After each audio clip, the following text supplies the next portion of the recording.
호돌이 썰툰. 짧고 무서운 이야기. 생일날 나는 집에서 생일 파티를 열었어. 집안의 친구들 모두 모여 기념사진을 찍고 있는데 이상한 것이 비쳤지. 등 뒤 장롱에서 하얀 얼굴에 새빨간 눈을 한 낯선 여자가 얼굴을 내밀고 이쪽을 노려보고 있는 모습.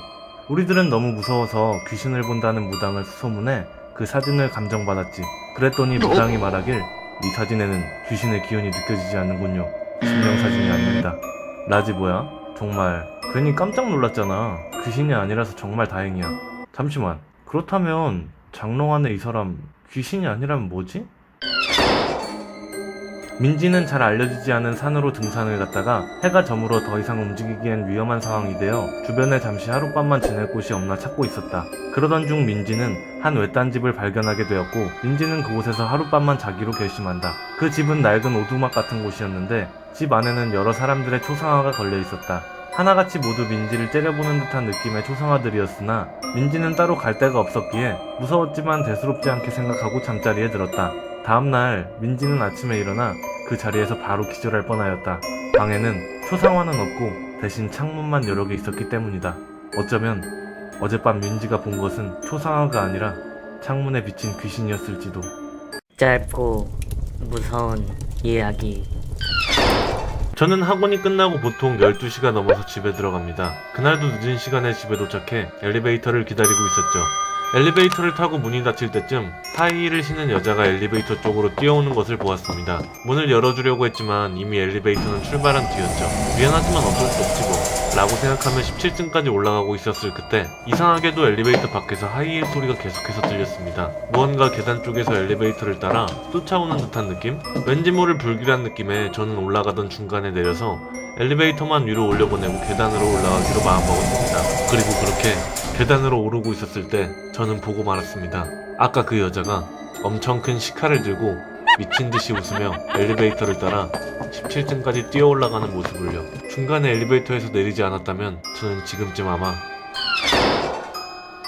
제 친구 언니에게 있었던 일입니다. 아이 낳고 맞벌이 하느라 아이를 돌봐줄 시간이 없던 언니는 아이가 1살쯤 되던 해에 아이를 대신 돌봐줄 동네 아주머니를 찾았는데요. 아줌마가 애도 잘 봐주고 너무 이뻐하고 그래서 6개월 정도 더 맡겼다고 합니다. 그러던 어느 날 아줌마가 애를 데리고 없어졌고 경찰에 신고도 해봤지만 결국 애를 찾을 수 없었답니다. 모두가 아줌마가 애를 너무 이뻐해서 자기가 키우려고 납치했나 보다 라고 생각했죠. 그러다 한두 달이 지나고 드디어 경찰에서 연락이 왔다고 합니다. 언니네 집에서 멀리 떨어진 지방 경찰서에서 버려진 아이를 보호하고 있다고 신고가 들어왔던 것이죠. 다들 아이를 찾을 수 있어 천만다행이라고 생각했습니다. 하지만 그렇게 애를 데려와 목욕을 시키기 위해 옷을 벗겼을 그때 언니는 아이 배에서 수술 자국을 보았습니다. 무언가 이상해 병원에 데리고 가니 의사가 말하길 아이의 콩팥을 누가 떼간 것 같다고. 그 순간 언니는 깨달았습니다. 그때 아이를 맡겼던 동네 아주머니가 사실은 아이의 장기를 노린 장기 매매단이었다는 사실을요. 짧고 무서운 이야기. 어느 날 밤 9시 엄마는 학원이 늦게 끝나는 동생을 데리러 나가고 나는 집에서 혼자 핸드폰을 보며 시간을 보내고 있었을 때 동생을 마중 나간 엄마에게서 갑자기 전화가 왔다. 딸! 엄마 집 앞인데 베란다에 웬 흰천이 걸려있네? 가서 확인 좀 해봐. 나는 그대로 전화를 끊지 않고 베란다 쪽으로 나와 근처를 둘러보았다. 그러나 엄마가 말한 흰천은 그 어디에도 보이지 않았다. 엄마, 베란다에 아무것도 없는데? 무슨 소리야? 네 옆에 지금 서 있는 것처럼 펄럭이고 있는데. 아 진짜 장난치지마. 그런 게 어딨어. 그 순간 전화가 끊어졌다. 엄마의 말에 순간 목이 섬찟했지만 평소 장난기 많으신 분이기도 했고 이번에도 엄마가 장난을 치시는 거겠거니 하며 대수롭지 않게 생각하기로 했다. 그러나 잠시 후 정말 몇 분도 채 안 돼서 마당탕 소리가 들리더니 엄마가 문을 열고 헐레벌떡 집으로 돌아왔다. 누가 봐도 급히 뛰어온 것 같은 모습이었다. 나는 엄마한테 물었다. 몇 분은 더 걸릴 것 같았는데 왜 이렇게 급하게 왔대? 딸! 괜찮아? 어? 갑자기 무슨 소리야 엄마? 엄마는 잔뜩 겁에 질린 목소리로 다음과 같이 말했다. 아까 내가 전화로 그런 게 어딨어 라고 말하는 순간 내 뒤에 있던 천이 내 목을 조르려 했다고. 그 후로 우리 가족은 한동안 공포감에 베란다 근처에 얼씬도 하지 못했다. 괜히 베란다에 나갔다간 그 흰 천에게 죽임을 당할 것 같았으니까. 회사 동료가 회식에서 만취했다. 잘 취하지 않던 친구인데 오랜만에 보는 모습에 살짝 놀랐지만 밤도 늦었고 해서 동료를 집까지 데려다 주기로 하였다. 집에 도착하자 부인으로 보이는 여자가 현관 앞까지 마중 나와 있었다.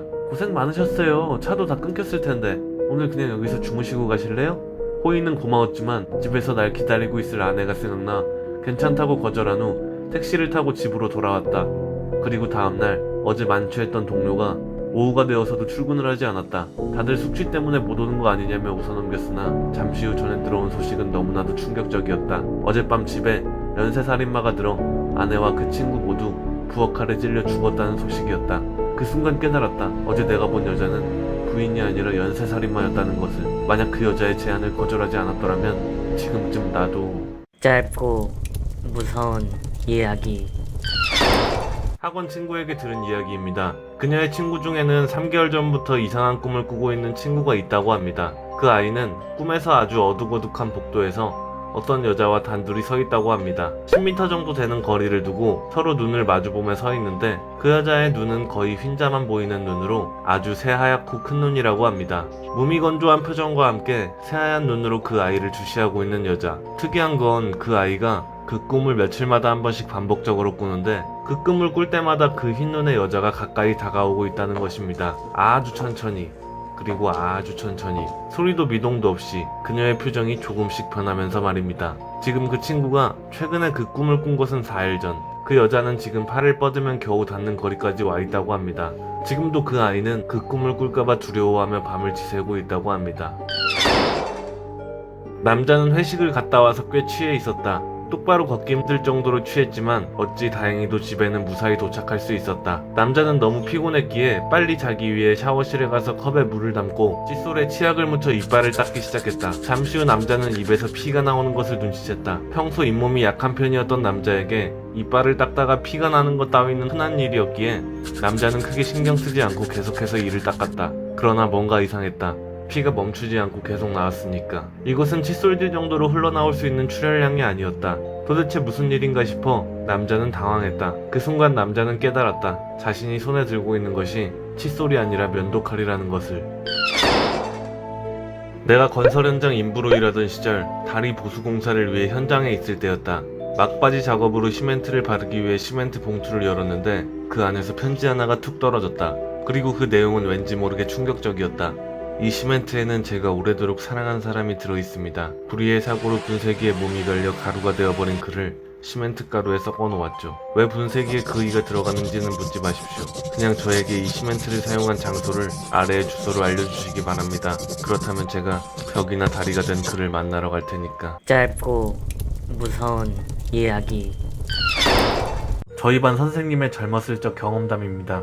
그날 선생님은 기말고사 기간이었던 만큼 자취방에서 새벽까지 과제를 하고 있으셨다고 합니다. 그런데 모두가 다 자고 있을 그 늦은 시간에 누군가 현관문을 두들겼고 이내 어떤 남자의 목소리가 들렸다고 합니다. 계세요. 과제하느라 피곤하기도 하고 짜증이 많이 났던 선생님은 문을 신경질적으로 열고는 누구신데 새벽에 문을 그렇게 두들기세요? 라고 밖에 있는 사람에게 따졌습니다. 문을 두들긴 사람은 형사였다고 합니다.